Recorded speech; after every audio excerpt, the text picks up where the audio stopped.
Welcome, gondoliers, rich Venetian nobility, and buxom space piranhas to the 271st episode of an Unearthly Podcast, streaming live on the 29th of August, 2018, and featuring The Vampires of Venice.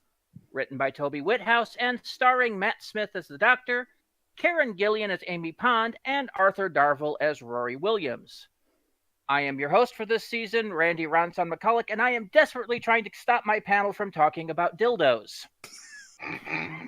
Speaking of the panel, on it tonight is our technical director, Mad Matt Winchell. The master would not approve. Tim the Enchanter Sheridan.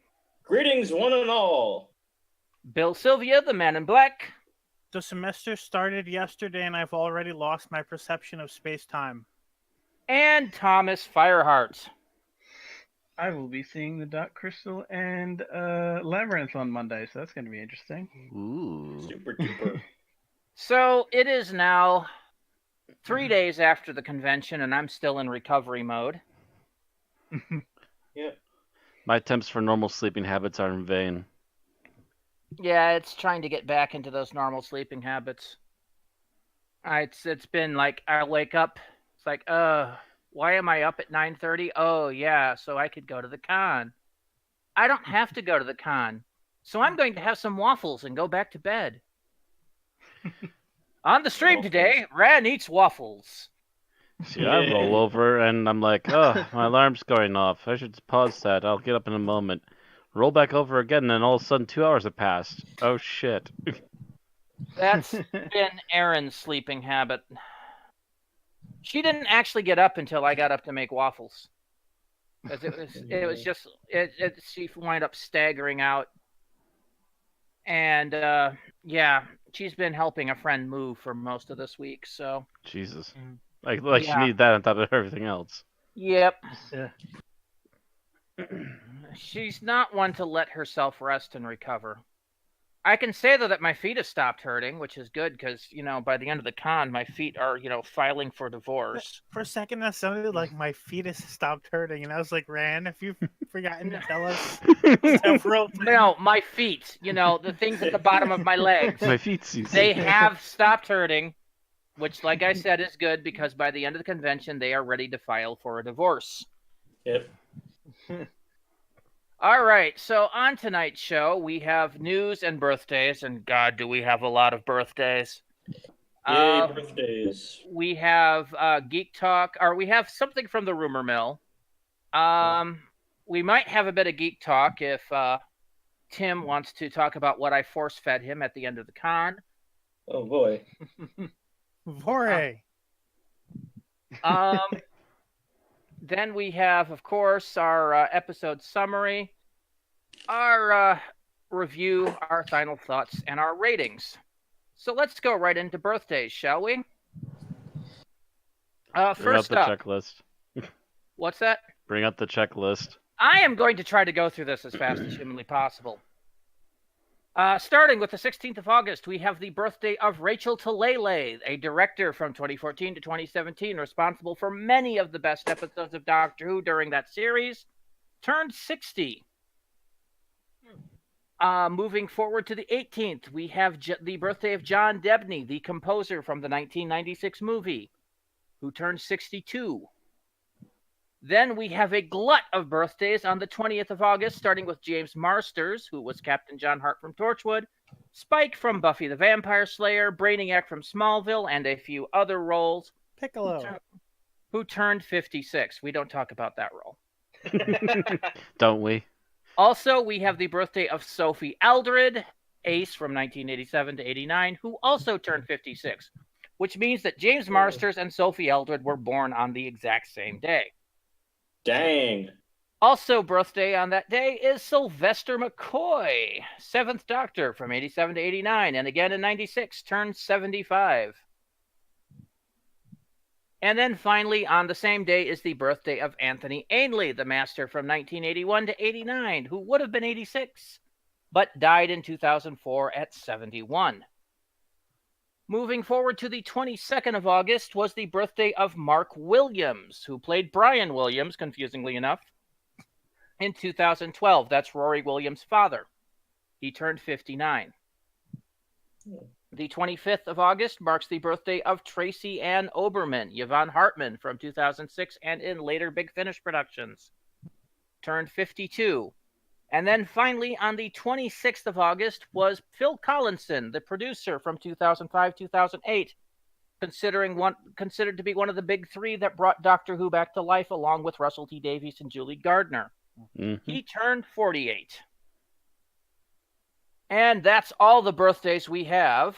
We're going to move on to Lost Stories, of which I'm sad to say there is more than one. Tim. Yeah. An Unearthly Podcast is sad to announce the death of Janet Hargreaves, the actress who played Mum, one of the ancient gods of Ragnarok, in the episode Greatest Show in the Galaxy at the age of 81. Hargreaves is best known to British audiences as Rosemary Hunter in the long-running soap opera Crossroads from 1971 to 1980. She lived to be 81. That's a good run. Yep.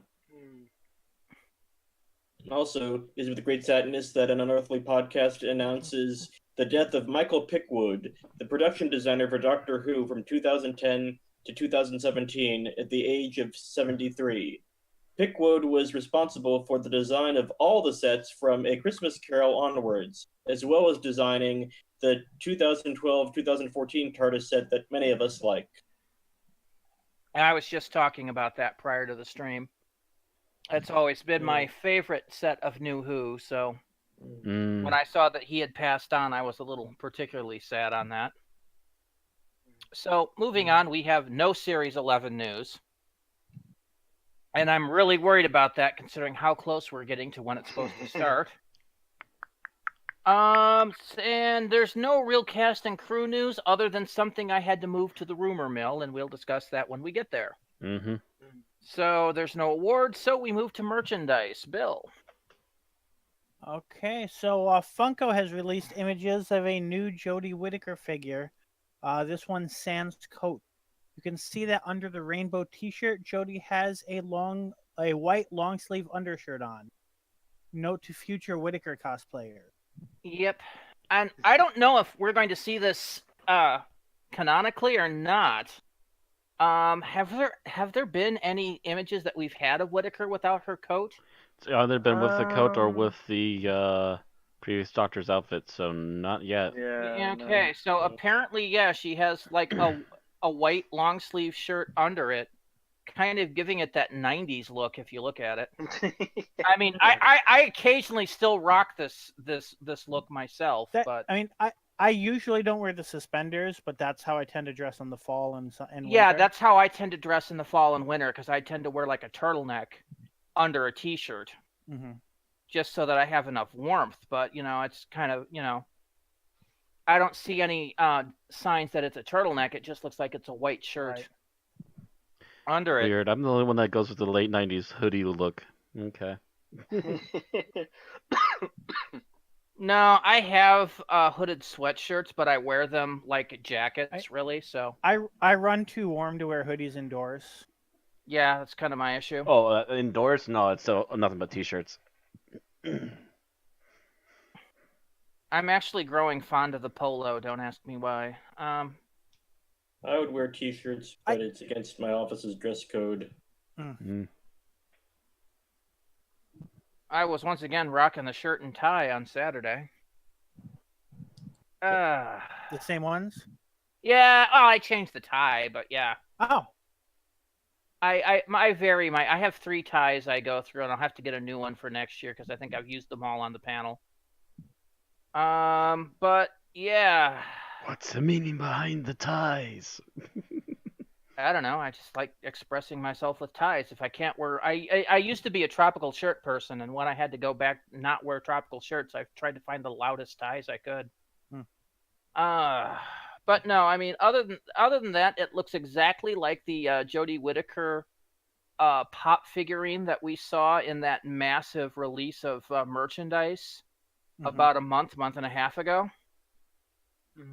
It's just this one doesn't have the coat, and it's interesting to note the white sleeves. Other than that, it's still that weird, spooky Funko pop look, which just freaks me out. The all black eyes staring into your soul. Yes. Yep. Lifeless eyes, like a doll's eyes. Yeah, I'm not really overly fond of those because, yeah, they kind of freak me out. You put them over your bed while you sleep, and Just think of a Who knows whole what- line. Just think of a whole line of those soulless eyes staring at you, waking up every morning to that. See, I have a Oh. He-Man one. I have no issues. All right, let's move on. Yep. So character options has added Bill Potts to their list of new figurines coming out this year, in her rainbow striped sleeveless shirt, leather pants, and white high top. The figurine has over 13 articulated points. Which makes it a true action figure. Wow, yeah, there are a lot of joints on that sucker. Yeah. Now, the one problem with the more you articulate an action figure, the less it looks like it's human. Yeah, it starts to get weird Well, I mean- angles. To be fair, it's a Cyberman. I hadn't thought of it that way. Good Although call. I'm not sure if that's what she was wearing in that episode or not. So that may or may not be correct. I don't know. I don't know when she wore this. I was going to go through and watch, but I was not particularly inclined to today. Mm. I got inclined to watch Eureka instead. I don't know why. Except I hadn't seen it since almost it came out. But yeah, so this looks like pretty much your standard action figure, and it looks pretty accurate for a freaking action figure. Mm-hmm. I mean, they did a really good job on the face and stuff. Yeah, I- usually they I- really derp the faces for some reason. Yeah, there's several action figures I look at and I go, that looks nothing like them. Mm-hmm. This one actually looks pretty good. But Uh, yeah, I do raise my eyebrow though a little bit at the shoes. They look a lot like the self-lacing shoes from Back to the Future 2. I honestly don't know what she wore. Those could have she could have been wearing the she could have production been model. of- wearing them. I wouldn't remember, but that's what they look like to me right now. It's just like, Okay. someone's gone robot. Anybody have anything else to say about the action figure? Not really. Okay, moving on. We go to media releases and video. So following the Tom Baker season 12 Blu-ray set that apparently sold a lot, BBC Studios has announced the next season to be released on Blu-ray. Season 19, Peter Davidson's first season, ranging from Castor Valva to Time Flight, will be released on the Ooh. 19th of November. Price is not yet listed, but we suspect it'll be in the ballpark of $60 US retail. And this is based on the price of the season 12 Blu-ray set. So, good season, especially if you're missing chunks of it. I know I think about half of it myself. But even so, it'd be worth it to upgrade to Blu-ray. And apparently there's like Mhm. whole new all new media, all new like interviews and stuff in there. It's always worth it for the interviews. It's always worth it for the chatter that they get from the directors and actors and so forth. Yep. But I mean, it's more than just if you have the DVD release. There's additional stuff on top of that. Mm-hmm. Because they have space. Yep. And speaking of the Blu-rays, as popular as the new Season 12 Blu-rays have been, there have been a few crullers in the lot. In particular, Disc 3, The Sontaran Experiment, and Disc 5, Revenge of the Cybermen, have known issues. If your set is one that has these issues, and you're in the UK, you can contact DVD support at bbc.com. If you're in the US, you can contact dvdsupport.na at bbc.com. And if you're in Australia, you can contact customer care at roadshow.com.au to get replacements. You will need to send your name, your address, and a proof of purchase. The estimated time frame for replacements is about 2 to 3 weeks from the point you're contacting. All right. So that's it for that. We're going to move on to books. And Yes. we don't have anything from Candy Jar Books, which is kind of freaky. but we do have something from somebody else. Well, they've Tim. been quieting down a little. Yeah. The Black Archive has released a new volume, number 23, dealing with the season 26 episode, The Curse of Fenric. The volume deals with the social and cultural aspects of the episode, and it deals with its history and mythology. Yep. I didn't find a price on that, so that's why there's no price listed. All right. So we know about the Black Archive. Yep. We've talked about them before. We're going to move forward to audio, and we actually have a non-Big Finish audio Yes, release. This from BBC Audio. They're releasing the Dalek Audio Annual, a collection of stories taken from Terry Nation's Dalek annuals that were released back in the 1970s. Those were comics, right? They were more like single-volume magazines, graphic Okay. novel kind of thing, Gotcha. that had comics in them as well as other information. Okay. Read by Louise Jameson, Matthew Waterhouse, and of course, the voice of the Daleks, Nicholas Briggs. Of course. Five stories are on the set, as well as news reports from the Dalek War and info section. We should note that's not the Time War. That is the Dalek War that Terry Nation would write about. Mm-hmm. That's the And- one with the... Oh gosh, what was their names? The cyborg people? I keep forgetting. The Daleks and the Movelians and the Daleks and the humans. Mm-hmm. And I assume, although it's never confirmed because timelines are so screwy, that this is the same war that Nicholas Briggs would go on to write several box sets about. But Probably. it could be separate. Most likely before the Time War became a thing, yeah. The CD is £13.25 for pre-order from Amazon UK. No word as yet on a United States release. Yeah, I scoured Amazon.com and there's no trace of it there. They're probably going to wait to see how it does in the UK. It's Oddly still enough, gets some attention. I could purchase some of the Dalek annuals, but not the audio annual. All right. So now, of course, we get to Big Finish, and out now from Big Finish. We've mentioned it before, but it's out, the first audio season of the Doctor Who spin-off Class. Episodes include from Set 1, Gifted by Roy Gill, Life Experience by Jenny T. Colgan, Tell Me You Love Me by Scott Hancock, and in Set 2, Everyone Loves Regan by Tim Foley, Now You Know by Tim Lang, and In Remembrance by Guy Adams. Class, the audio adventures, volumes 1 and 2 are available from the Big Finish website for £20 CD, limited release, £15 download. Yeah, it looks like they're limited releasing their CDs now. I'm raising my eyebrow at some of this art here. Are you looking at that? On Class. Yeah. Like, I may have to get this one just because of Ace to see what they're doing with her. Apparently it because references Sarah the, Jane Adventures. one of the two, there's two variants of the same cover, and one of them has not only Ace but also a Dalek on it. Mhm. Yeah, and that's probably because it's Ace is going to be in one of the audios. I can't remember which one off the top of my head. Oh, it's In Remembrance. It's basically it's kind of a written sequel. I'm beginning to wonder, yeah. I see what they did there. Mm-hmm. And if there's a Dalek in there, I definitely see what they did there. Yeah, it's dealing with Daleks and Ace is there, and yeah, it's kind of like a audio sequel to Remembrance. Yep. Interesting. Yep. Just need elderly versions of the countermeasures team. Don't even go there. Don't tempt them. That's interesting to talk about, and I will talk about that in a moment. But before that, another prior mention we've had is Lady Christina, based on the one-off character from Planet of the Dead.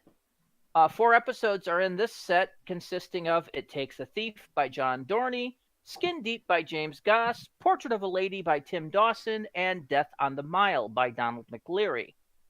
Lady Christina is available from the Big Finish website for £23 CD, £20 download. Coming soon from Big Finish, Doctor Who, The Legacy of Time. In celebration of 20 years of Big Finish is bringing together the classic and new eras of many Doctor Who and Big Finish productions. River Song meets Bernice Summerfield. Kate Stewart meets the Third Doctor and Joe Grant, and the Countermeasures team reunites with the Seventh Doctor and Ace. All this and more coming in July 2019. And there's Charlie. Yeah, but that's like Charlie and the Sixth Doctor meet up with somebody that's only ever been in the audio adventures. Yeah, so I didn't was recognize that name either. Yeah, I was kind of like, that's not news to me. That's basically just an episode. And yeah, Charlie reuniting with the Eighth Doctor post-6 would have been better, but yeah, at least it's more Charlie. That would have been news. Yeah. So that's all the Big Finish news we have. There was some other stuff, but it was nothing we hadn't already told you. That and their new advertisement for the comics and audio, which was basically Beep the Meep going meep meep meep meep constantly. It's not a news article, people. I still maintain that Aaron would have happily read that article out loud if you were here. I honestly though want to know if they have Beep the Meep in that, if they have using the same voice they used for him like 5-10 years ago on a short that they had. Okay, so that's the news. We now have something from the rumor mill. The rumor mill. The net is abuzz with reports that Matt Smith, fresh off his role as Prince Philip in The Crown, has signed on to his as yet unknown role in Star Wars Episode 9. This is in the rumor section because this info is traced back to Variety magazine, who only cites, quote, a source on the information, and many of the sites that have picked it up have gone on to call his role things like major and pivotal. Now, while Variety is a little more reliable than tabloids like the Daily Mirror, the lack of accredited sources is always a cause for concern. Plus, nowhere in Variety's article does it say anything about the size or importance of Smith's role, so take any news you see of that with high skepticism. Mm-hmm. Thus said, we think there is probably some truth to this, and we'll do our best to keep you informed. Yeah, so this is probably true, but unverified. I hadn't heard the part about it being major. I kind of assumed that it was like in The Force Awakens, there were a lot of like sci-fi veterans that played very short cameo roles. Guardians of the Galaxy did something very similar. I kind of assumed this is what that would be. Yeah, but no. Other people who were citing Variety would go on and say things like he's playing a major or pivotal role or key role or something like that. And it's just like, where are you getting that? Right. It says he doesn't know what he's playing. Wishful thinking. Yeah. Seriously, I mean, everybody under the sun has taken this piece of news and ran with it. And added a whole bunch of bullshit to it, apparently. So. Yeah. Yeah. This is the downside of internet news. Is it's, a bunch of people typing up excitedly what they read elsewhere and getting it wrong. Right. It's a very long game of telephone. That's just what I was thinking. Mm-hmm. Although, if you want to be semi-racist, the rest of the world still tends to call it Chinese whispers. I was not aware of that. Oh yeah, that's what it's called in England and Europe and a whole bunch of other places. It's only telephone here, I think, out of pride that we invented the telephone.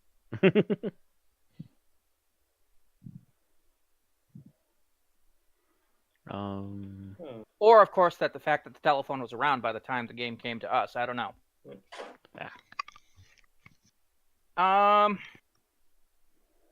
So, yeah, we'll keep you informed when we hear more about what he's playing or, whether there's, more truth to this. I know that's also listed in the cast credit for episode 9 is Richard E. Grant. Yep.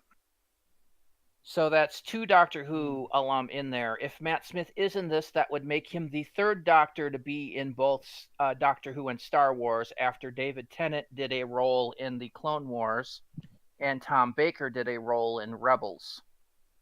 Richard E. Grant, I'm pretty sure is a non-canon Doctor. He is a non-canon Doctor, yes. He played the Lick the Mirror handsome Doctor in Curse of Fatal Death and then played the...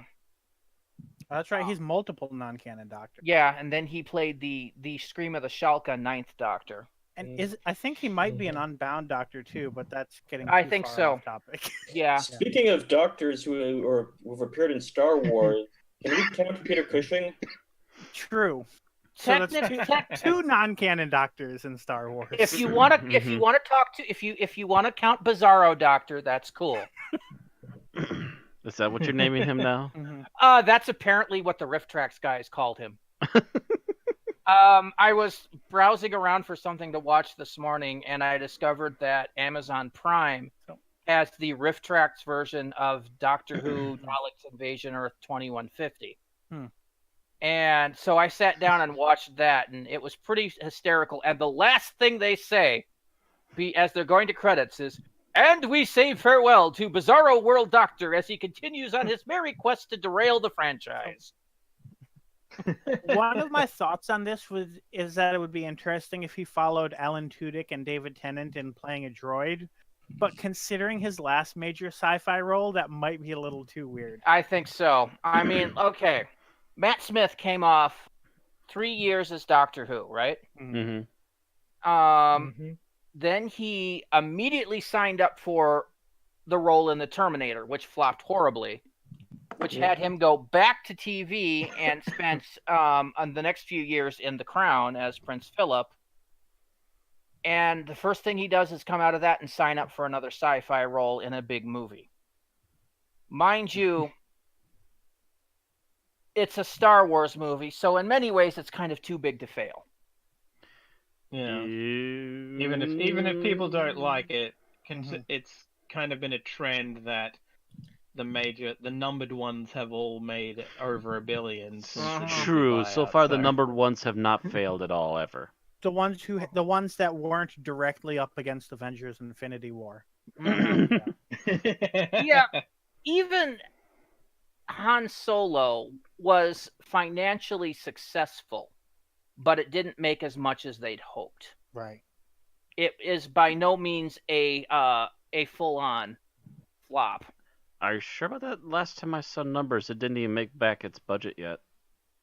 I'm pretty sure it made it back. It very barely made back its budget. Okay, so it very barely just made it back. Okay. It had the funny thing is the budget keeps going up. I saw it as 250. Now the budget is 275, and they made under 400 million. So. Okay. Yeah. So budget and a little They made under the budget half. back once, but not twice. Right. And that budget usually doesn't include marketing. Yeah. So Yeah. That's the other thing too, is that how much did they spend on marketing? Because they must have spent a pretty penny. And I'm not sure if that's the domestic box office or the international. Yeah, that too. That'd be full. That's the full worldwide. Yeah, it would Okay. need to have grossed 500 million to break even. So, yeah, it actually did flop. Then it did actually bomb. Yeah.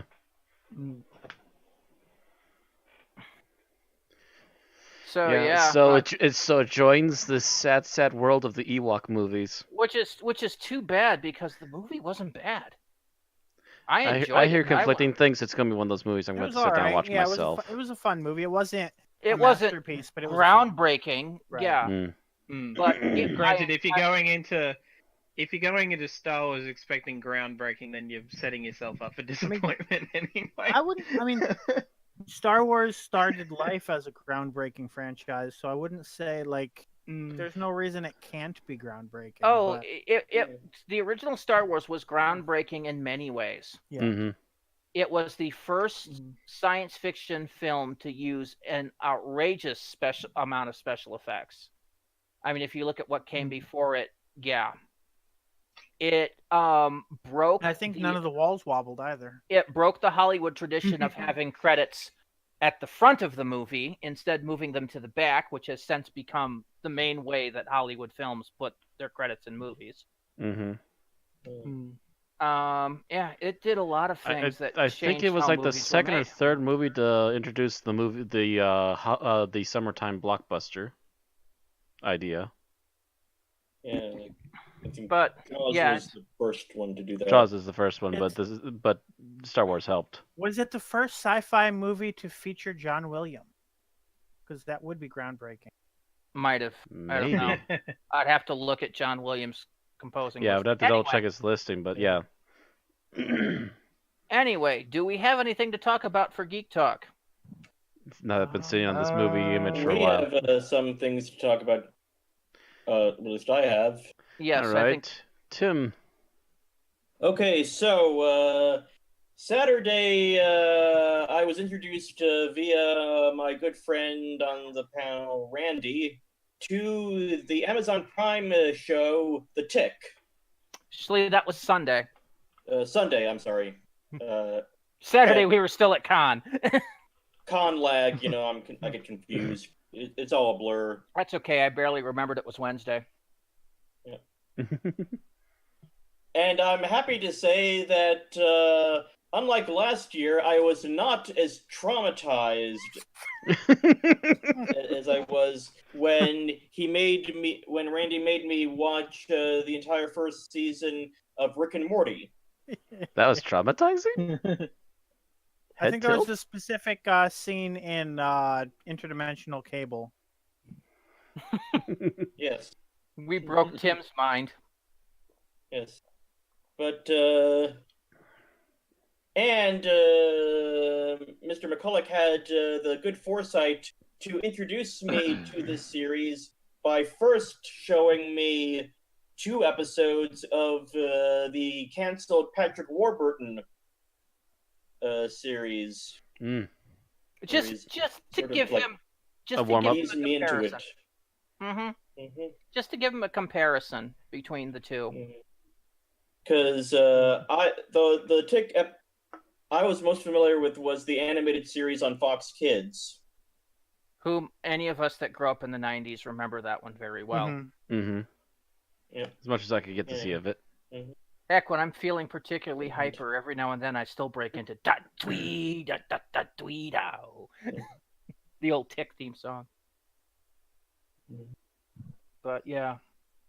And, So yeah, I showed him the first 2 episodes of the Patrick Warburton one, the second of which deals with the villain, the Terror, who is a major plot point in the Amazon Prime series. yes, and if I may say, he is the best part of the Amazon Prime series. He is, isn't he? Yes. If I ever make it in my life to the point that I'm old and thin, I am going to cosplay at cons as the Terror. Okay. Yes, bravo to Mr. Jackie Earl Haley for doing such a great, giving such a great nuanced performance. I know that name. That's Rorschach, right? Yes. Mm-hmm. Okay, I see images of this guy now. and remake Freddy. Okay. Yeah.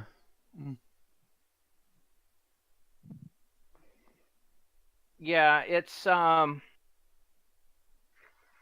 he's unbelievable in this. He honestly makes the series. I mean, the guy that plays the Tick isn't as good as Warburton. Yes. But he gets better as he goes along. I think between the pilot and the second episode, Warburton kind of took him aside and coached him. Which is because Warburton is a producer on this series. Yes, he is. Okay. And he's basically the Tick in real life. More like this. More like this. There you go. So he's got the look. He just needs a little more spicing up the character understanding. Gotcha. Yeah, there's a lot of changes between apparently the pilot. They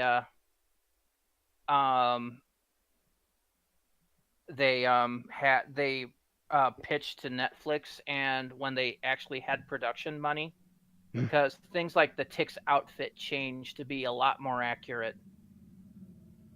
And yeah, but don't stop. It's a great series. It really is. I was kind of slow to get into it from the first episodes, but it really picked up once the Terror was introduced and the actual storyline got underway. Because if you look at earlier runs of the Tick, both the Warburton and they're episodic, and mostly just episodic insanity. Mhm. And in this one, it actually has some grounding in reality, and the insanity takes a while to get the ball rolling. Other than the Tick, who is, of course, the Tick. I mean, Yeah. just a ball of insanity in and of himself. Just watch him become a wrecking ball. It's Oh. almost as if the Tick was dropped into the pond of reality, and his insanity is causing ripples that gradually grow bigger. But so unlike the previous series, where the animated one where you had Deflator Mouse and American Maid, and then you Dinosaur had their Needle. and then you had their virtual clones in the live action, the Fox live action one with Batmanuel and Captain Liberty. All the characters in this one, other than the Tick, Arthur, Dot, and the Terror, are basically brand new. One of the other major superheroes is Superion, who is a complete and total Superman parody. Complete with alien origin. And that's pretty much how you learn about the origin of superheroes, is it takes us to Tecumseh. And basically, it takes the Tecumseh blast and explains it as being Superion's landing. And I see a not Deadpool, Punisher knockoff. Oh, look of him. yeah. He winds up being an ally. Yeah, he is kind of a Punisher knockoff. Basically, it looks like the Punisher with a helmet. Yeah, there's a story behind him. It's relevant to the plot, but yeah, they call him Overkill. Effective. I agree to this. It works. And those are the two major things. Plus, Overkill, of course, actually has his quote partner, which is a boat AI called Danger Boat. Of course. Yes. Danger Boat. Who has the coolest theme song ever? Danger Boat. Danger Boat. It gets more insane as you go on and you get into the Terror's plan, and because he's basically all about killing Superion, and it's very elaborate and weird. Yes, it is very elaborate. I would say it's only one step behind being needlessly complicated. Yes. It's not quite there, but darn near. Yeah. But he comes off kind of like the Joker. I mean, not the level of humor, but the level of like criminal insanity. Yes.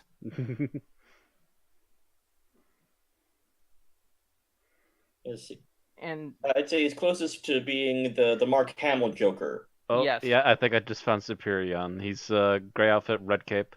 Yep. Okay, yep. As soon as you see him, it's like, wow, there's a Superman knockoff. Let me guess. It's still, and there's just little asides and stuff, and there's a whole bunch of secondary characters who aren't superheroes that just help make this particular production exceedingly colorful. Like Tinfoil Kevin. And yeah, it's just, you have to understand these characters to go like, what the heck's going on with that? And there's Arthur's stepfather. Onwards, the talking dog. Yeah, it's just, you hear this, you go, what the hell? And yet, when you see them, it makes perfect sense in this universe. Well, it's the Tick. It's all gone crazy. Yeah. Even if it starts off serious, it's just slowly the reality just falls apart around it. And in true Tick style, the city they're in seems to be New York, but is never named, simply just called the city. Of course. You don't need to name it. You know what it is. Oh yeah, and then there's the Terror's like chief flunky, Miss Lint. She Okay. She has powers of electricity. Powers of electricity, but the problem is it causes static buildup. So she literally attracts like lint and dust particles to her.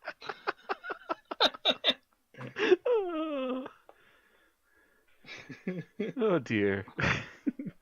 At one point, this is not a huge spoiler. She's in a fight with Arthur, and Arthur throws a vacuum cleaner in her direction, and she zaps it and it explodes. And... Well, you can guess. She became absolutely furious. Yeah.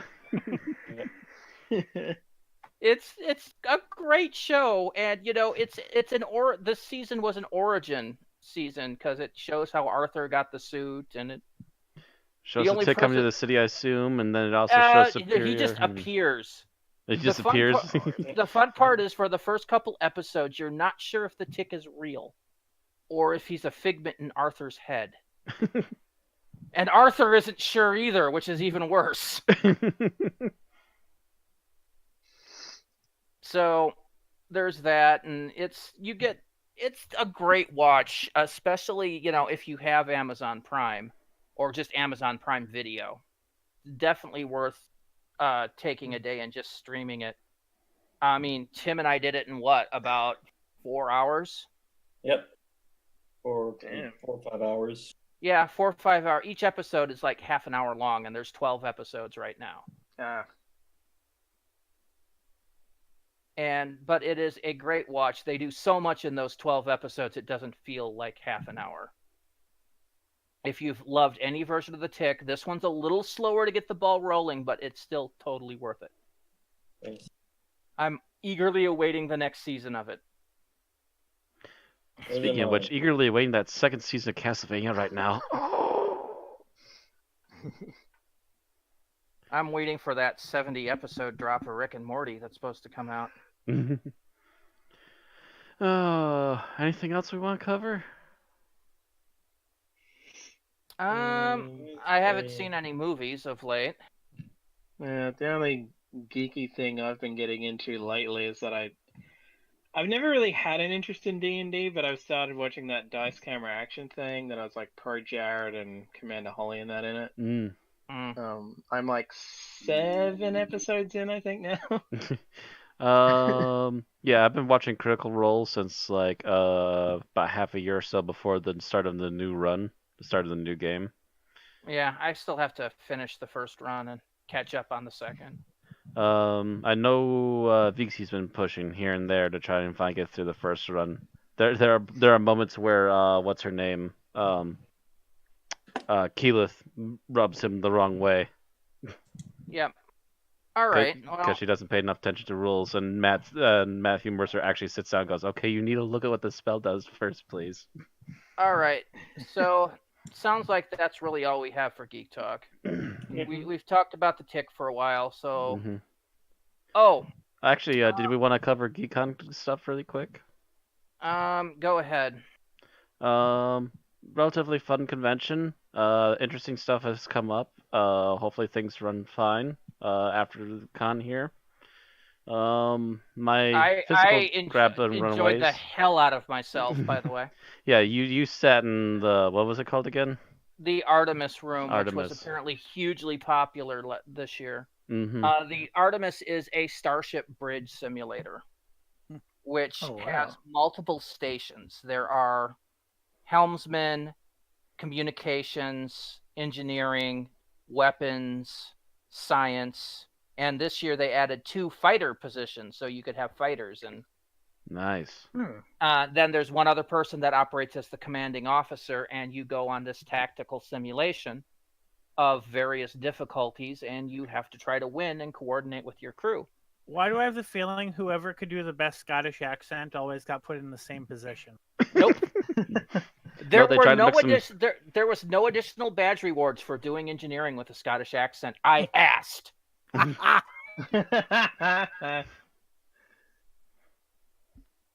Oh. And I figured I would be like the best engineer there, and that wasn't my best role. I was commanding officer, and I was considered to be the best one at Artemis that year. Yeah. So how did it feel not to be, busy, on basically on the job 24 hours while at con? Weird. I only went to viewings twice the entire weekend. Did you get to sleep through the night? Yes, Yes. he did. He went home at I night. went home at 10 to 11 every night, went to bed, and I got about 9 hours of sleep each night. That was I don't weird. I don't think I've ever done that at the con, to be honest. I got like 4 hours of sleep this weekend at the con. Well, so I was going to stay up Saturday night, but they decided to try to patch Artemis with something and shut it down. And so then I wandered over into the gaming room, and I don't know, I just wasn't, there was nothing in the tabletop room going on that appealed to me. Because it was like mostly like people doing werewolf and shit, and I was just like, no. Funny, I thought Werewolf had its own room later that evening. Oh well. They might have moved it to its own room afterwards. Yeah, because it all moved to buffer for sure each night. Yeah, I think this was prior to that move. Either way, I was just like, no, not feeling it. I'm just gonna go home. And being able to do that and sleep in my own bed, albeit my bed's not that comfortable. But still, just being able to do that, relax, not have to worry about anything else. And, well, I had to feed the cat. But, other than that, no, this was interesting. And I'm probably not going to be able to do it next year, but I think everybody should do that once just to try to regain, a little momentum. That little feeling of what the con's about, other than, their one little nook of it. I got to have an interesting look around because I was forced into things other than viewings this year, too. I became floor manager and second assistant floor manager during the con. So I got to hear a lot of rumor mill stuff. But also... I don't know. Every time that I was floor manager in the past would be about the time something would catch fire in viewings, and I'd have to spend my floor manager shift trying to fix See, we had only one issue in viewings all weekend, and that was I forgot to tell Mikey to turn on the speakers with the button on the back. So, Fixed. The first hour, that was it. Yeah. And by the way, Mikey is a trooper this last weekend. Oh my god, I cannot say how nice it was to see him feel like he's in his element. He even used the radio. I heard it. Yeah, I might have had to push him on that, but yeah. No, he didn't need pushing. He was that was ticking. Fred. One of the other I had to coach on how to use the bloody radio. I think all of them might have needed a little warmer upper, but I heard Mikey actually use it, and it's like, oh, he actually used it. Sweet, okay. But other than that one little hiccup at the very beginning, it's like, oh, I know exactly what I forgot to tell him, and I'm going to go there now and fix it while I'm floor manager. Be right back. Okay. And this would be off. Oh, sorry, didn't mean to interrupt. No, that's right. I want to finish this here. Otherwise, the other position I got actually sent to registration for 3 hours. Joy. I learned pretty much how everything works back there. There's not much time to sit down unless you're making more badges. Yep. All right. I'd actually like to move forward. I want to do one more thing before we get to the review. Mm-hmm. I am posting a link in the podcast chat, Matt. It is to a Doctor Who news article that's about the Jody Whittaker's first comic book. I don't want to talk about the news thing. I want to take a look at the pictures. Copy link. Yeah, that looks like it might be interesting. Because apparently they have like 8 different covers for this one issue. Holy all cow. of which are in a different style. Yeah. Is this Some coming of these out before or after the... It says this autumn. I don't know. So they're not even being decisive about when the freaking comic is coming out. Jesus. So it might as well be the same day as the freaking episode for all we Might as know. well. Yeah. But yeah, it's not really the news article. I just wanted to look at these covers. First cover at the top is kind of interesting looking. Kind of, but it kind of creeps me out. It's the I eyes. like cover J. The eyes kind of creep me out. It's like a not quite anime style. It looks like somebody trying to do anime style and not succeeding. It's like a blend between Eastern and Western animation styles, kind of. Kinda. Next one's kind of like a Photoshop job. Yeah, that's the most pseudo-realistic one I've seen. Mm-hmm. Then you have one from the actor reveal. Mm-hmm. Oh yeah, that's right. That's from the reveal when she pulled out on her hood. Mm-hmm. Mm-hmm. And they just The re-arted third it. one. The third one. Is it me or does that look more like Martha Stewart as the Doctor? Ooh, that I could be I bad. see where you're coming from. Yeah, I don't know. Just the way the face was drawn reminds me of some pictures I'd seen of Martha Stewart. Oh God, one of them's a Next. stop motion. I mean, it's not motion, but So before we Yeah. get to that one, you're skipping ahead. The other one here. I'm That not one sure what to looked. think of that The one. next one looked fairly comic booky. I liked this. Yeah, One. yeah. it's different. It's different. Oh, actually, there's references. What's with that skull there? Wasn't that from like Classic Who? It Might was like a have been. skull and a bulb. I'm trying to remember which one that was. I know I've seen this elsewhere Were before. there fossil? I mean, was there a skull fossil in Earthshock? I don't remember. No. I want to say it might have been one of the snake ones, like Fifth Doctor era. Ah, I don't remember. I can't remember off the top of my head right now. I just know I've seen it before. Interesting though. Anyway. The next one's kind of comic strippy. Yeah. Overly Cheap cutesy. Doctor. Yes, I actually like this one as well, just because of that. From a comic strip standpoint, it looks kind of cool. Mm-hmm. And then yes, you get to the Wallace and Gromit one. Mhm. Yeah. There we go. That's what I was trying to think of exactly. Yeah, the Wallace and Yeah. Gromit look, which they keep doing once in a while. I'm not sure why. And then you have the last one, which the last again, one's kind of bland, I think. Very Really weird bland. because it's also Mhm. it's not only a little bit bland, but the actress is obviously not Jodie Whittaker. Yeah, Oh, it looks it's like a- it's like it's a photorealistic, specifically- but it's a different actress. It looks Actually, It if you notice, specifically says it's a cosplay variant. Oh. Okay. yeah, That's gonna throw people off if you don't like. So see maybe that. that's Yeah. somebody who won a contest. Apparently. Probably, yeah. Oh, so I I didn't just realize the socks. Is that the canonical socks? Seems like it. They're blue at least. Yeah. White and blue. But those Or- seem to be or white and blue, light so I'm no, not blue. sure. no, but Or light they're- blue and dark blue. It's hard to tell. Yeah, the socks that we see in the one over on the far left are just blue.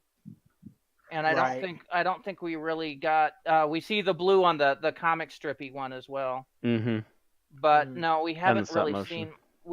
seen much of her to know if they're white and blue or just blue. Mhm. Different. Interesting. We'll know in a month or so. Right. But Let's no, not I tell just them wanted- when they're gonna release it. I just yeah. wanted to note this just to notice the different art styles and the different portrayals of the 13th Doctor here. Now the Mhm. question is, which one's the actual art style inside the book? None of the above. Yeah, Stick probably. figures. Yeah, most likely. Ooh. If anything, it's most likely to be that third one, just because that's the way more of their comics look like that than any of the other styles. You mean the third one on the bottom? Yes. Because you gotta remember, there's also the first one at the top. Oh, so I was going from left. I was counting from left to right, not from The up to Martha down, yeah. Stewart one. Yeah. Yeah, that looks more like a Titan Comics art style than any of the others. Boo! Con- Yuck! Considering that Yeah. considering that every time we talk about their comic panels, we complain about somebody's face. Yeah. Yeah. Yeah, they have some interesting issues with faces. Anyway, so that's it. We'll move on to the episode now. And for our challenge, I believe we had a volunteer. Yes. That was me, so hopefully Discord doesn't shit itself on me again, because it has been kicking me into the red consistently. Well, here we go. Time to test your latency. Yeah. Like, after I reset it again, it's been a bit better, but, gotta just pray that it'll hold down. Because you're about to say after you reset it, it's been a bitch. I was like, yeah. Well, crossing it's the on- it's fingers on the whenever clock, you're though. ready. Yep. Okay. We open on a man bringing his daughter to some noblewoman, for all we know at this point, and he basically hands his daughter over to them. He gets shifted out very quickly. they kind of circle her and stuff, and then it kind of reveals his fang-like teeth and whatever, goes to bite her, and then we cut to Rory, possibly drunk or at least tipsy, making a call to Amy at his stag party, only for the Doctor to interrupt by bursting out of a cake and dampening the mood by saying that Amy kissed him. Not wanting to have a repeat of a episode that was also written by this person, and have a Rose Mickey scenario where, because this is the Moffat era, the Doctor brings Rory on the TARDIS and takes him and Amy to Venice in 1580 as what he describes an early wedding present. Let's see. Eventually they run into, it's not long after they run into someone who claims that the city is essentially kind of on lockdown, because they are under the assumption that the Black Plague is still going, despite the fact that Doctor finds that to be odd, because that should be over by now. And they run across seeing the man from earlier, whose name's apparently Guido, trying to find his daughter in amongst these girls that are coming out of the complex, whatever, and getting hissed at and scared off, essentially. And then, oh god, let's see. It's like Francesco bitches to his mum a bit, before we cut to Rory and Amy essentially having a bit of a moment to themselves, before hearing a scream, and come across Francesco, who is the son, who has bitten a young woman and disappears. I forgot this in my rundown because I honestly forgot it happened, but the Doctor has a run-in with Isabella's dad, and the two work together to create a distraction so the Doctor can get in and look around, only to run into some of these girls and be chased out. Let's see. They regroup, and eventually, after some back and forth, they kind of realize that their only option is to let Amy try to infiltrate, which backfires because Calvieri realizes that they're using psychic paper and tries to question and interrogate Amy after biting her. And then the Doctor and Rory manage to sneak in, only to be caught out because they have an argument and they're talking fairly loudly. And the distraction allows for Isabella to come in and set Amy free. And during, before she was, rescued, Amy kicked the woman's, what we find out to be a perception filter, so we know that she is an alien, and a fish-like alien. They all run out, but Isabella has to stay behind because she gets caught, because as they're running out, the sun's coming up, and she gets killed. The Doctor confronts her, Rosanna Calvieri, admitting that he knows what she is, and her home planet is Saturnine, which she admits to having fled because it was going to be swallowed up by the cracks in the universe, which were the running thread of this season. And basically their whole plot is to repopulate the Earth, or at least this portion of the Earth anyway, with her people, by making wives for her sons. the doctor leaves after threatening her, and they get attacked by the girls, who get killed when Guido sacrifices himself and blows up the building, essentially. The doctor tries to disable the machine that has now been activated to sink Venice, essentially. And when the doctor tells her that that her new sort of daughters, essentially, have been killed off, she just kind of is like, okay, fuck this, I'm out. You can just sort this out, whatever. And she has to... And then, Amy and Rory show up, and they just kind of dick around for a bit and the doctor finally manages to stop the machine and save Venice. The mother kills herself, and Francesco was killed earlier. And they all go to leave, and as they are about to leave, everything goes dead quiet. You can't hear a damn thing, and the doctor is clearly worried by this and goes into the TARDIS. And that's it. Oh, yay. That was 6 minutes, 35 seconds. Yeah, I knew it was going to be long. All right, so now we talk about what we liked about the episode, and Thomas, you're actually up first. I specifically worded it that way when I was writing it down when I was watching the episode, as like he didn't want a Rory. He didn't want a Mickey Rose thing. That is honestly an aspect of that I really liked about the introduction of Rory as a companion, like as a recurring companion. Is I don't want to split up another couple, so I'm actually gonna drag the fiance along. I was like, I'm gonna drag the to-be husband along. Doctor, the anti-Cupid. Who will he snog today? As compared to, that's right, it was the Ninth Doctor that was like, I don't do domestics, right? Yeah. This is part of that progression. Well, actually, I think Ninth and 10th kind of did that. Yeah, but it was the Ninth that actually said it.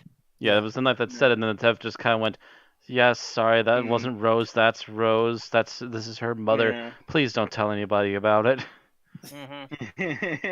But he was still willing to let Jackie and Mickey tag along. And then to the 11th Doctor, who basically built Amy and Rory a love nest in his TARDIS. Yeah. Not only built them a love nest, also took them to extra time and space love nests. If you give them bunk beds, does it count as a love nest? Yes. I don't know. Count as Apparently, they blocking. managed to breed in it. That's all I'm going to say. Yes, it counts. Okay, Matt, what did you like about this episode overall? Let's go before that gets even more awkward. I'm going to actually go with, I liked the horror elements up to a certain point when they fell on their face. But before that happened, I liked the idea of these vampires, but them not being your normal vampires. I liked a lot of the suspense and horror elements to it.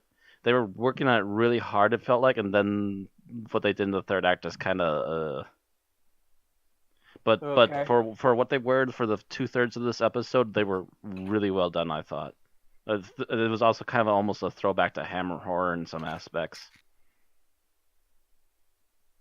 All right. For those that aren't aware, Hammer is a movie studio in Britain, and they did a lot of horror movie remakes like Frankenstein and Dracula and so forth in the 70s and 60s. In the 50s, 60s, and 70s, yeah. Technically, that's they where started... Peter Cushing and Christopher Lee made their big stakes in, yeah.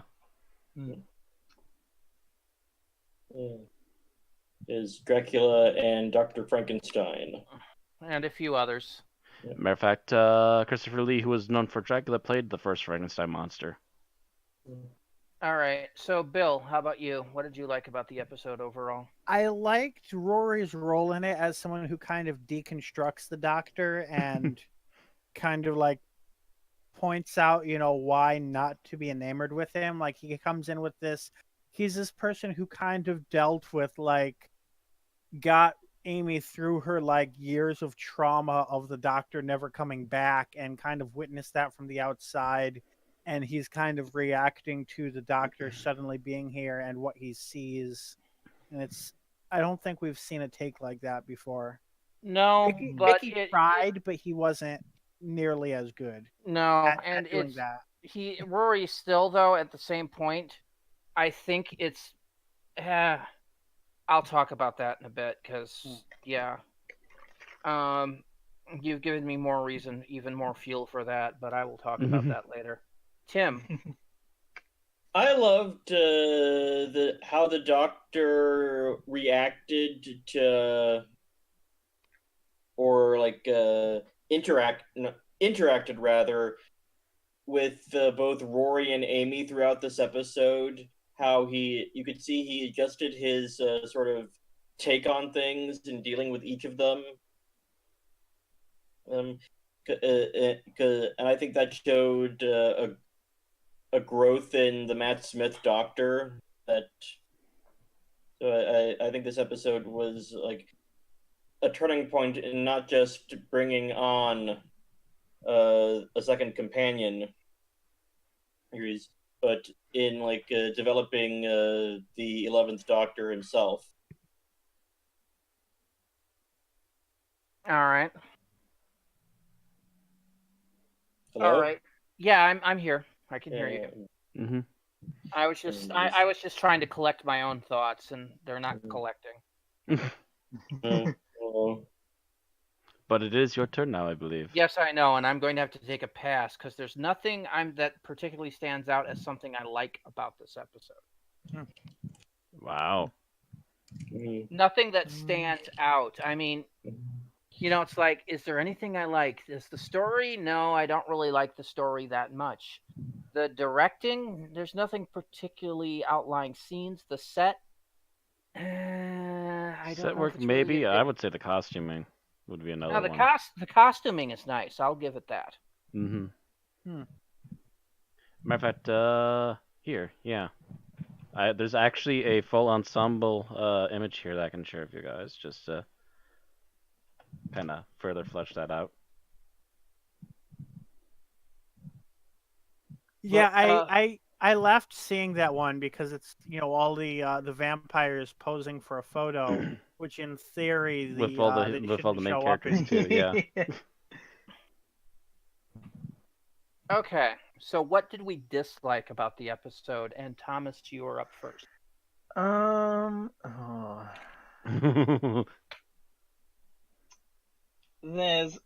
Of course, the funny thing is, there's one thing that I feel like someone's going to bring up later, so I can probably afford not bringing it up.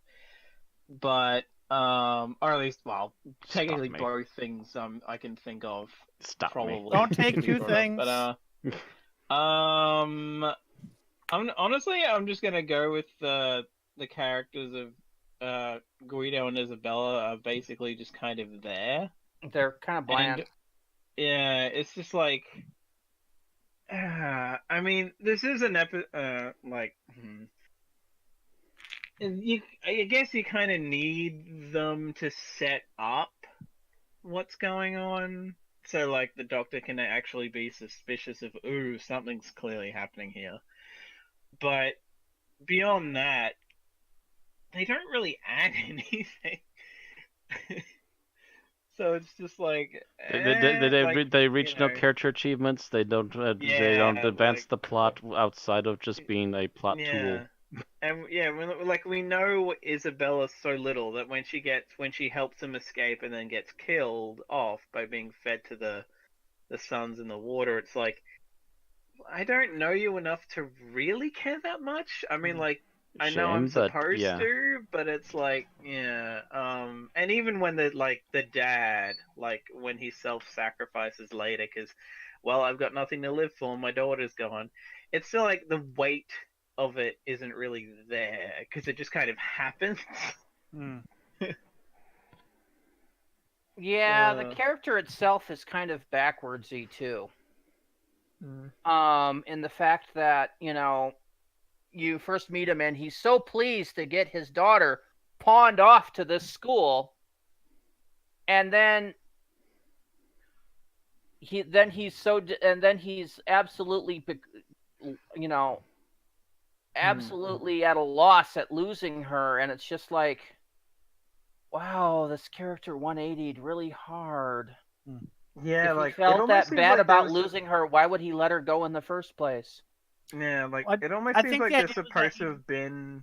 It almost seems like there's supposed to have been like a bigger passage of time than we would think.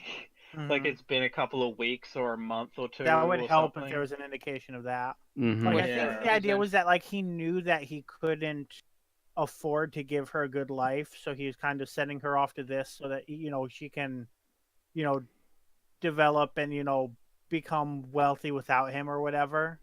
But at the same time, he's he's still a father and still misses her. Yeah, but at the same time, it's still very hard to go from A to B. Yeah. And such a breakneck speed, yeah. Mm-hmm. Yeah, I mean, and yeah, I'll agree with that. There definitely could have been things to flesh it out and make it easier to follow. Mm-hmm. By the way, this is Toby Whithouse's second outing into writing Doctor Who. His first one was School Reunion. School Reunion was better. Mm-hmm. And of course, that's the other funny thing about the whole Amy Rory bit, because School Reunion has Rose being like, I guess you can come along. And, here's the odd part. School Reunion was the episode where Mickey finally signs on to the TARDIS. Yeah. And here we are in Vampires of Venice, and it's Rory signing on to the TARDIS. Mm-hmm.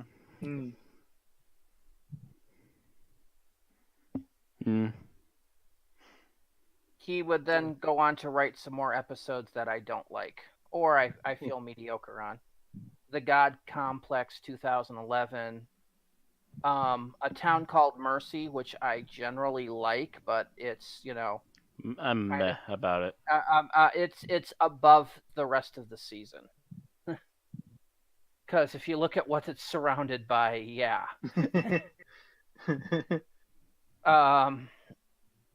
Under the Lake and Before the Flood, and then The Lie of the Land, which I do not like.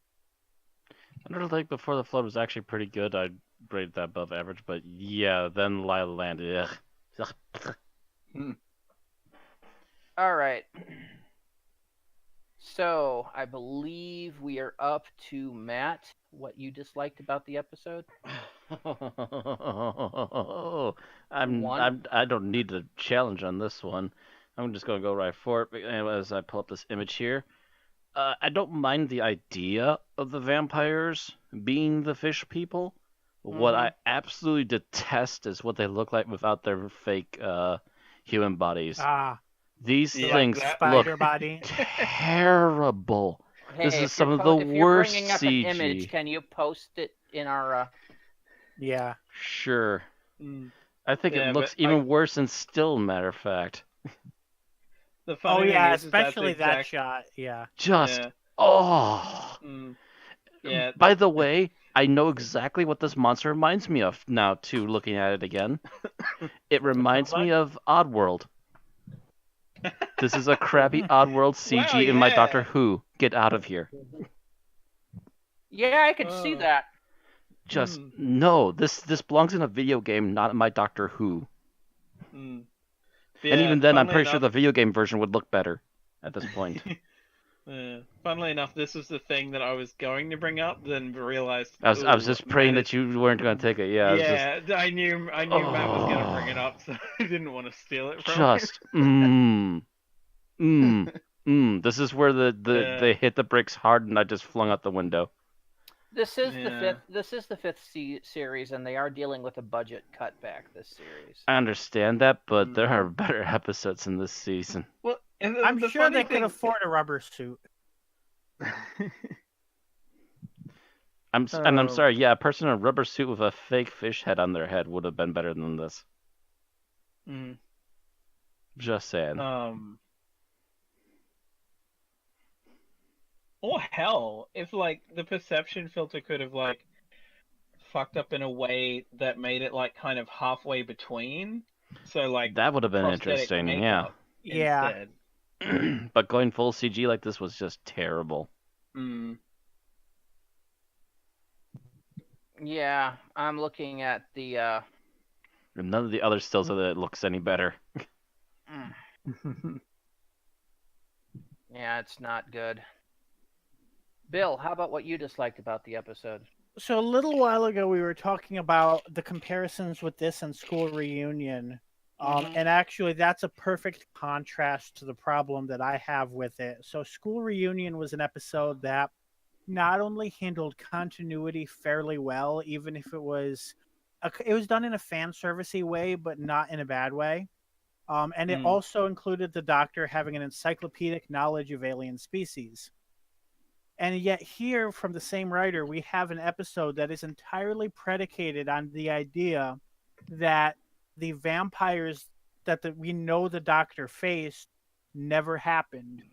And while I'm okay with the idea of not requiring past canon in new stories for multiple reasons, an entire episode that requires the Doctor not to remember that vampires were a thing that he's fought and that he's concerned about rubs me the wrong way. Yeah, especially when it's been technically tied to the lore of his own people at this point too. I can understand, like, even if they, I can understand Big Finish built them up more, and you can ignore that. But even in the Fourth Doctor era, the Great Vampire was something that he was concerned about, that his people had a history with. I'm pretty sure that was still all there. And here he's just like, oh, I hope they're real vampires. I'm like, no, that doesn't work. And it's like that should be like, yeah, the Doctor should be absolutely the opposite because he knows what the real vampires are like, and it's terrible. Even if you go off the idea of not requiring people to have seen past episodes, there wasn't a past episode with the I'm forgetting their names off the top of my head, but Tony Head's people. I cannot remember. I cannot remember it right now either. They were spoken of as someone that the Doctor was familiar with, and that was their first appearance. Krillitanes, yes. And that was the first appearance on the show or in any media that I'm aware of. So that definitely, even if you treated the vampires as if they had the same amount of history as the Krillatane, would still be more history than they were recognized with in this episode. Yeah. Yeah, so if they had changed like his lines, so when they're talking about, but it's a vampire, and he's more like, I hope not. I've seen vampires. Yeah, and that would have fixed it for me. Yeah. But then when he realizes they're not the normal vampires, and he starts getting a little whimsical, like, "Ooh, what are you?" and it continues from there. Then I would understand. But when he's still worried about whether or not they're real vampires, it's like, no, this doesn't make sense. The episode's a little inconsistent on that, too, because when Amy's like, they're not vampires, they're aliens, he was like, oh, that's good. But before he was like, oh, I hope they are vampires. So it's like, make up your damn mind. You wonder if that might have been a writing conflict between Whithouse and Moffat? Maybe. That's a distinct possibility. Yeah. Especially since this is apparently, you could almost kind of argue this is probably rushed because like the God complex was essentially supposed to be in this place, but it got pushed back because it seemed too similar to other stuff apparently. So this ended up saying that an episode in the Moffat era might have been rushed and not fully completed. No. All right. So, Tim, how about you? What did you dislike about this episode? I'm going to have to pass because there was really no general thing overall that I really thought was all that bad. I mean, I'm not saying it's a perfect episode, but I couldn't really think of it. No time lash. Yeah, it's like... There's a general thing for you. It's not time lash. It's not time lash. Yeah, we need to make that on a shirt. Merchandising. It's not time lash. All right. So, what you said about liking the Rory situation earlier, I felt quite the opposite. Because I, honest to God, felt like Rory was basically rehashing Mickey Smith again. to the angry, bitter about the doctor for stealing his girl. Kind of not being the greatest thing. And of course, the fact that Rory spends this entire bit up until the last few minutes basically being the butt of all jokes. What does this mean, I'm your eunuch? Yeah, that.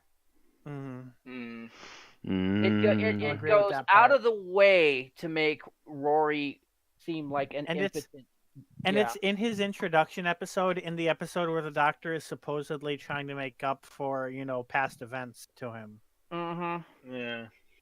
And it just, the whole bit, and it just kept bugging me, and this time in particular. And then, as you're talking, I realized that Rory then becomes a prototype for Danny Pink. With his contrasting the ideas of the doctor. And mind you, Rory had a better goal for it than Danny Pink. Right. But I fucking hate Danny Pink! Of the three, I would definitely say Rory did it the best. Yes, I agree with that. I'll agree to that. Out of all the three of them, Rory did it the best, but it's still a combination of bad things. Yeah, he's still this horrible fusion of Mickey Smith and Danny Pink that just bugs me to death. Mind you, I like Rory later on. I like him in later seasons. So what you're saying is that if Moffat didn't continually reuse the same idea, he might not have ruined this character. Possibly, yes. Yeah. Although, honest to God, Mickey Smith was more Russell T. Mm-hmm. No, I meant Danny Pink. If Danny Pink had never come around, you would not feel as strongly against Yes, because, oh God, I hated Danny. Because also I could see Mickey Smith echoed in Danny Pink. Mm-hmm. A bit. And it's like, I'd always describe Danny as Mickey Smith after military training. or with military PTSD, and now you've got Rory, who I'm realizing is basically the same counterpoint to the doctor that Danny Pink was, and oh God, it hurts. Moffat can only apparently write for one similar stereotype for the significant other male. Moffat has like 5 characters in his notebook, and which one are you going to be today? You're going to be this one. Right. So that takes us to our favorite scenes. Pick one, Thomas. Actually, yes. Very specifically, the quote that I made sure to write down so I didn't fuck it up, even though it's a very short quote. When the doctors when the girls reveal their teeth and all that, and he's starting to back off, and he's just like, "Tell me the whole plan," and then they don't say anything, and he's just like, "One day that'll work." I mean, it works every time he meets the Daleks, so there's a reason for him to try. Yeah, there's always an option. The Daleks cannot resist gloating to him. They cannot resist monologuing, which is horrible because it's a monotone monologue. One of these days, the one that will just start talking about, "Wait, he is tricking us. You tried to catch us in a monologue. Clever." Zap.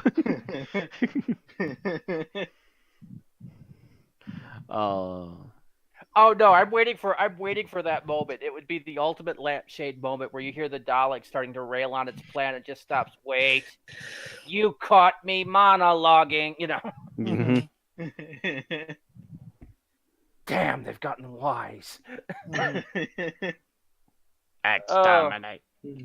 Or he just talked to the Dalek Emperor. He'd be like, "I am aware of your tricks, Doctor. I will not reveal my plan." All right, Matt, how about you? Favorite scene? Favorite scene? Shush thinking. Oh, yes, that's a good one. Yeah. Shush thinking. Shush him. I'm still thinking. The best part is the part where he makes Rory put his hand on the other guy's mouth. Mm-hmm. Yeah, shush, I'm still thinking. All right, Bill, how about you? All right, so I'm going to go with not so much the Doctor's dialogue in this scene because of reasons I've already said, but the scene leading up to what Thomas mentioned, the whole part about, you know, the no mirrors and the teeth, the part that really sells the premise of the episode. And I think I had forgotten about that scene because I had always felt like it was too light on vampires for the title. But but watching that or rewatching it really kind of sold that to me a lot more than it was in my memory. Yeah, it was a little bit comical, but it was still a good moment. All right. Get rid of that. All right. Now, Tim, how about you? Well, my favorite scene was where the doctor climbs out on the roof to turn off the device, because I just got Adam West Batman vibe from that. I think I've seen a couple pictures of that. Right, he's climbing the roof, and as he's climbing past, a rope goes by, and there's Batman and Robin. It's just Batman and Robin coming up to the other side. Hello, old chum. Did you see the Riddler up there? Yeah. All right. So my favorite scene is just really one line of dialogue. And it really has to more about how it's delivered than anything else. And that is when Matt Smith is talking about, it makes you wonder how bad something is when it's when it wants you to think it's a vampire. And the way he says it and the expression on his face, it's just like, wow, I found a couple of lines of dialogue where I could act outside the box. Right. And so I thought that was cool. All right, so least favorite scene, and Thomas.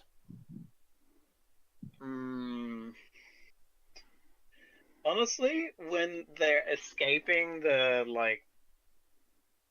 when Isabella's letting them escape, and then she's obviously damaged by the sun and whatever, and they just stop dead, and then they wait a couple of seconds, and it's like, oh wait, it's like, what? You knew that was gonna happen. Why the fuck did you wait that long? Oh, it just seems so silly that they would not think, maybe we should cover her head or something as she's coming out so she doesn't get fucking burned by the sun. All right. Matt, how about you? Oh gosh, just that ugly fish head reveal. It just everything else was actually working for the most part for me, but then it got to that and just everything just slammed the brakes and it just became a mess to watch. All right. Bill? Our motivations are to kill you, but you also have plot armor, so we're just going to chew time aimlessly until the doctor shows up.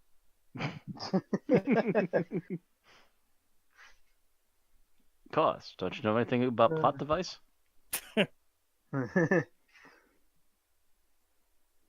All right. Tim?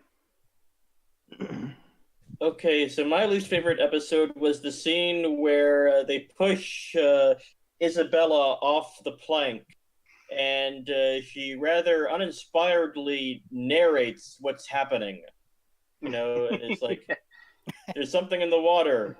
It's rubbing against me. They bite. It's like, why are you saying that?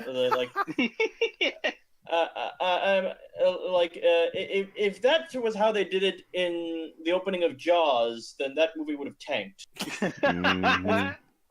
I sometimes forgive that in audio dramas.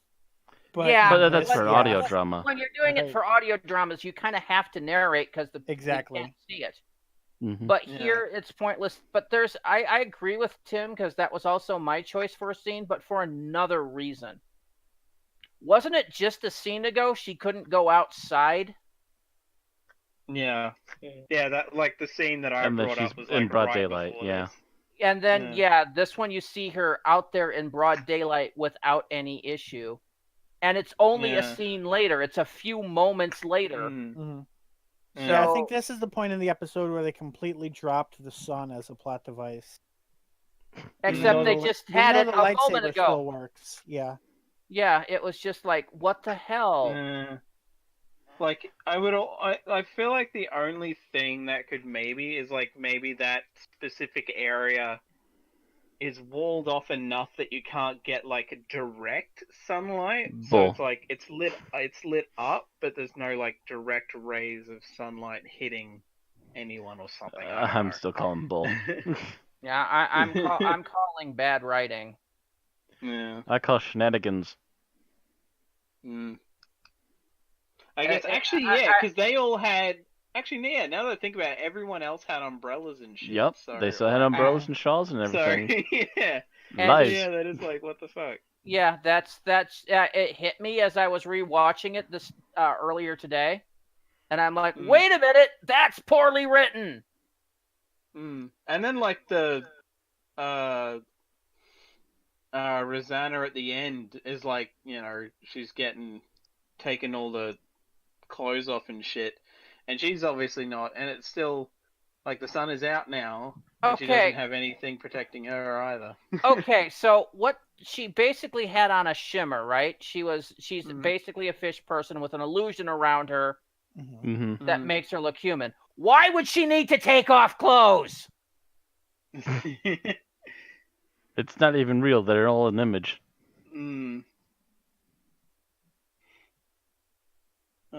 It's it's just like the last half of this episode was written badly. Yeah, there's just something wrong with the last half to the last third. It stopped being continuous to itself. And I have issues when you can't keep continuity within the same episode. Yeah. I believe we have a certain person who has an issue with that frequently when he writes episodes in a hurry, don't we? Yes. Shake fist Muffet. Because, you know, that's one of my primary bitches about Journey to the Center of the TARDIS. Yep. You know, our perennial piece of shit. You know, the one that we say, oh yeah, that's bad, but that's nowhere near as bad as Journey to the Center of the TARDIS. Well, guess what? This is starting to show some of the same faults. I remember being at first very happy and then being very aggravated with this episode the first time this watching one will still be better because it doesn't have a total fucking reset button in it, literally. But it does not. It has that same part where there's a lot of bland characters, and then, well, actually, no. Journey to the Center of TARDIS, the characters are just fucking unlikable. But this one has that whole problem of keeping true to its own continuity. Yes, I understand that, you know, it may not have the same continuity as referencing something that happened on the show 10 years ago. I will grumble about it, but I will let it slide more or less. But when you start screwing up your own in-episode continuity... Yes. I will even grumble about if it's, you know, contradicting something that happened 2 episodes ago. But when it's contradicting something that happened 5 minutes ago in the same episode, there's no excuse for that. Well, it was a different draft of the script 5 minutes ago. Someone needs to be sacked. Yeah, because that's the sign that the person that's the script editor isn't doing their job, which is my editor. There was no script editor during this era. That position took a 4-year hiatus. Bum bum bum. God, I'm trying to. Also, the weird thing is like, also, wait a minute. She got her perception filter was damaged at first, which would make her show off as the fish. But then, when she's killing herself, it's like busted, so she's stuck human. Like, yeah. How does that work? It's like, couldn't you just take it off, or is it like? It should be like a mechanical device, as far as I'm aware, the way it works. Yeah, it's more like a hologram. It looked like a mechanical device on her hip. So that's bullshit. This is not the man who fell from Earth. Fell to Earth. Unless she's dumb enough to have had to like surgically like attach it to her hip, but I don't see why she can't take it off. And unless it's, you know, like a fucking chameleon arch, every time she turns it off, it's physically changing her physiology. But gee, you would think there would be a lot more pain involved. Yeah. A lot more energy spent, in fact, I and don't other think it would things be- to it too. I don't think it would be as like there would be like a flickering. There would be more to it than Yeah. There'd be a lot more to it. Yeah. So about the point of that, this episode ceases making sense at all.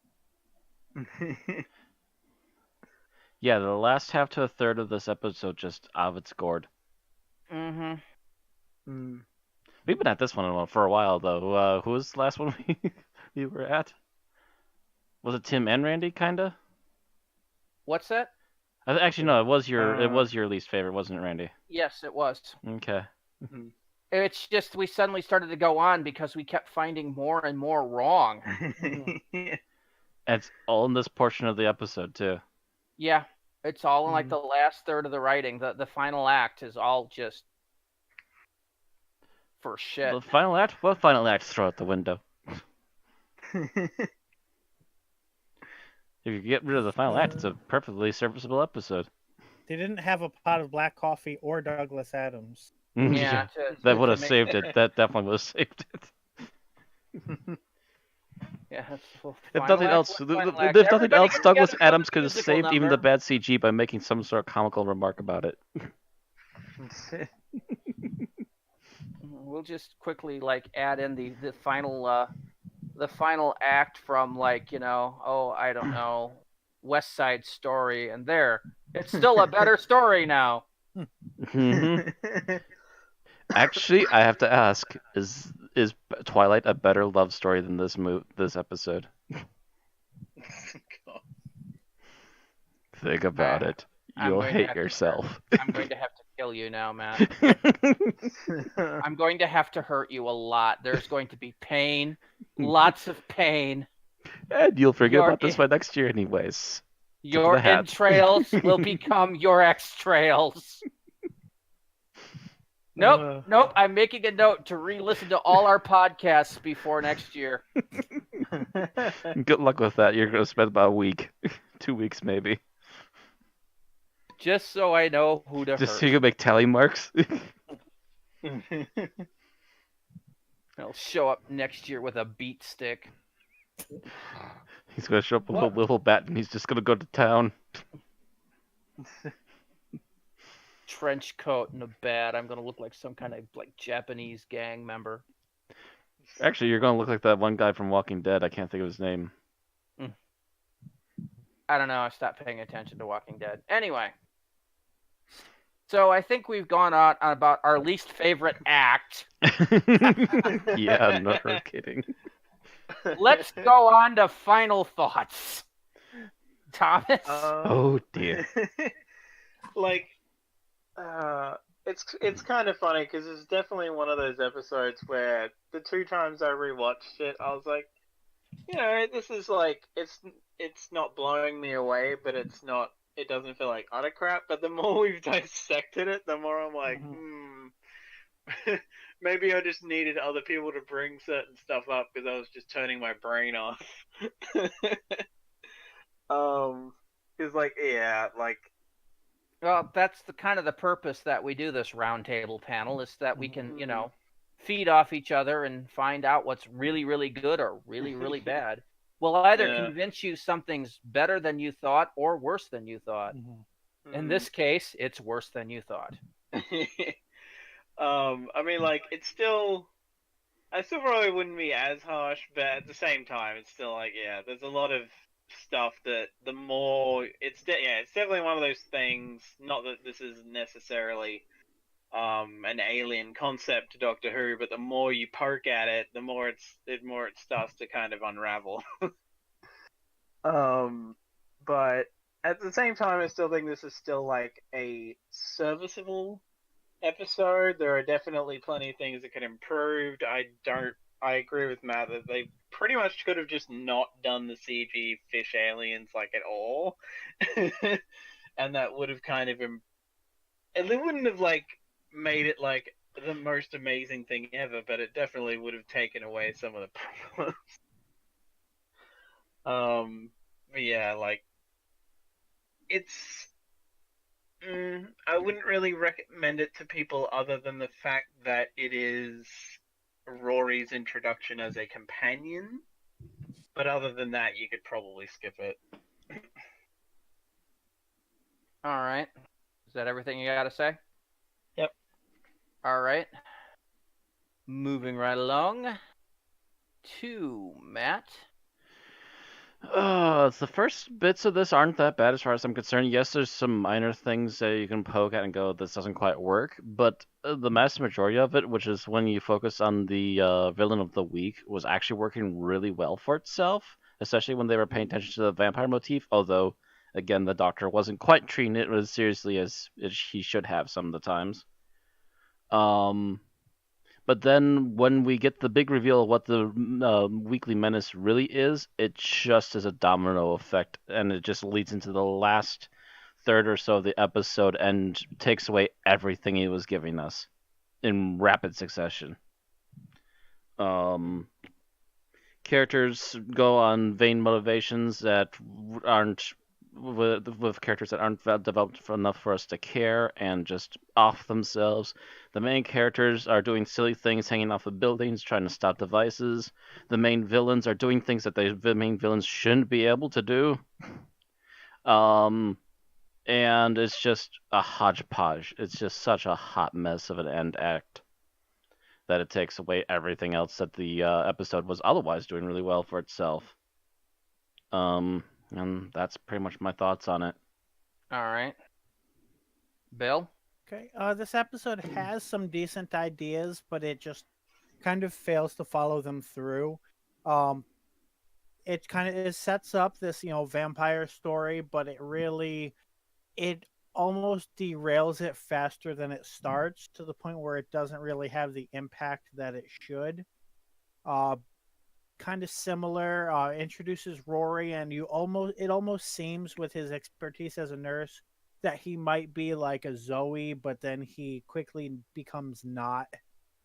And altogether, it just seems to have a lot of failed potential in the overall result of the episode. All right. Tim? So it seems like this was just good characters and good performances of good characters against the background of a rather mediocre episode, I think, is the opinion I've come to after our discussion. I didn't mind the fish people, but some of there were some things that didn't like the plot of the fish people, the technology of the Plot of the Fish People. Now that's a title. Yeah. The technology of the visual thingy was a bit. It seemed to be contradictory, and wasn't sure what was up with that. But it's like I think this episode's main thing is its introduction of Rory. And so this isn't a great episode, but it is an important episode, I think, is my final word on that. All right.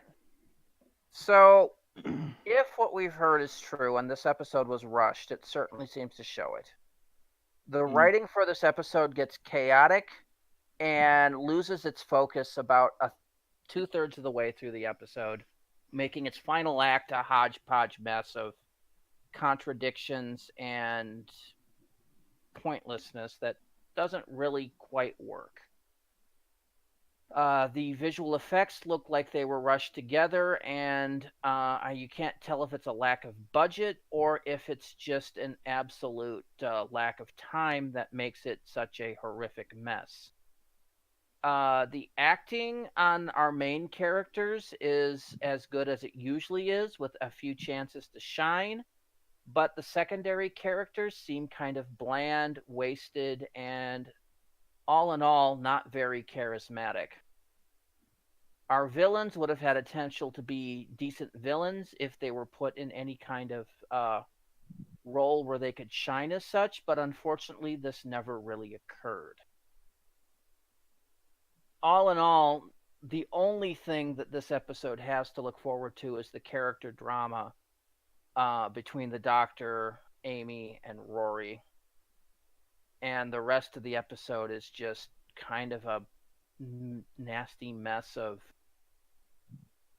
just loose contradictions and bad CGI. Not really much more to say to that. This is not one I would recommend. All right, ratings. And we are going to start out with Thomas. The funny thing is, the first time I rewatched this, I was like, I could maybe justify giving this a 4, but more I think about it and like having rewatched it again and all that. I'm torn between a 3 and a 3.5. So, you know what? If I can do it quickly enough. You're gonna flip a coin, aren't you? Yeah. Okay. I know the desperate sound of someone searching for a coin. Ah, damn it. Heads, it's 3.5. Is that what you came up with? Yep. That is very generous, in my opinion. Very, very generous. All right. Matt. Very generous indeed. If it was just the first 2 acts of this episode, I could have maybe gotten a 3.5 or a 4. But after the tumultuously bad last act of this one, I would almost flip for it, but I think I'm gonna have to give this one a 2.5. All right, Matt. Just ooh. Let's see, Bill. I'm going to say it's not as bad as the episodes. I tend to give it 2.5, but it falls firmly in the realm of forgettable, so that's 3.0. Tim. I will give this a 3 because I am Tim. All right, Oh. and I have to agree with Matt and give this a 2.5. It is below average, in my opinion. If it wasn't, actually... if it wasn't for You were our Tim. You were our Tim for today. Yes. yes, you were our optimist for the day. If it wasn't for the fact that it conflicted with its own continuity, Mm-hmm. it would have made an average 3. But that little piece is something I cannot forgive. Mm. And the fact that they set up these really good, like I said, almost Hammer-esque feelings and vibes for me, and then you just drop it like a lead balloon. Bye. So that gives us a rating of 2.9. Ouch. 2.9. We'll put it pretty low in our list. Yeah, I'm about to say, I think we found a basement dweller, folks. It is. Well, it's not going to be the basement. It's not going to be the basement dweller, but it's down there. There's not a lot of 2s down here. At 2.9, Vampires of Venice comes in at number 233 of 259 things reviewed. Ooh. It is on par with Aliens of London, World War III, Ouch. and Time of the Doctor. Ooh. It is better than The Crimson Horror, Enemy Aliens, Voyage of the Damned, Revenge of the Cybermen, Angels Take Manhattan, Hyde, the TV movie, Ooh. and The Tribe of Gum without the first episode of Just An Unearthly barely. Child. Better. It is worse than Oh boy. Revelation of the Daleks, Dinosaurs on a Spaceship, That should be higher. Trial of a Time Lord, The Ultimate Foe, Deep Breath, The Beast Below, the end of time, and the wheel in space.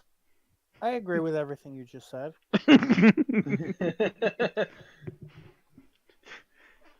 233 of 259. That's all we have to say about Vampires in Venice. Basement dweller. All right. So if you enjoy listening to us, don't forget to follow us on Twitch or subscribe to us on YouTube so you can, listen to our podcast. You can also follow us on Facebook and Twitter for news and updates. And if you want to support us, you can go to patreon.com/unearthlypodcast.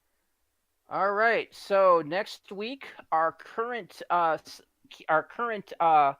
canonical list of companion intros and exits is complete. So for the final few episodes of this season, we will go and see some companion entrances and exits within Big Finish.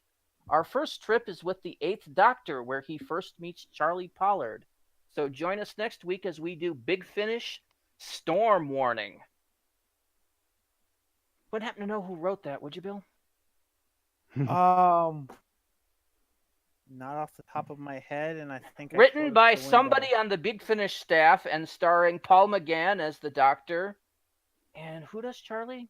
India Fisher. As Charlie Pollard. Sorry, person who wrote that. Apparently, it was written by someone called Alan Barnes. Alan Barnes. Yes, Okay, he's a regular. Staple. Yeah. Staple. So written by Alan Barnes and starring, as I mentioned. See you next week. Good Bye-bye. night.